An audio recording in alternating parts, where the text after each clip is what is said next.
Welcome to NSTV news. నేను సౌజన్య. ముందుగా ముఖ్యాంశాలు.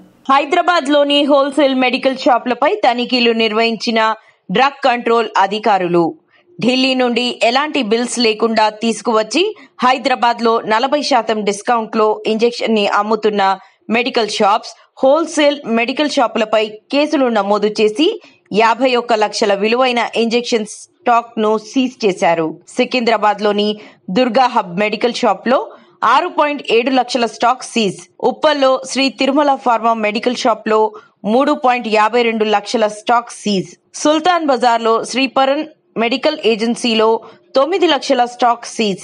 నాగోల్లోని శ్రీ గణేష్ ఫార్మా డిస్ట్రిబ్యూటర్స్ లో 14 లక్షల స్టాక్ సీజ్. కాప్రాలోని శ్రీ రాజరాజేశ్వర డిస్ట్రిబ్యూటర్స్ లో 2.7 లక్షల స్టాక్ సీజ్. కాచిగూడలోని శ్రీ బాలాజీ ఏజెన్సీలో 16 లక్షల స్టాక్ సీజ్ చేసిన డ్రగ్ కంట్రోల్ అధికారులు. మెడికల్ షాపులపై కేసు నమోదు చేసి దర్యాప్తు చేస్తున్న డ్రగ్ కంట్రోల్ అధికారులు.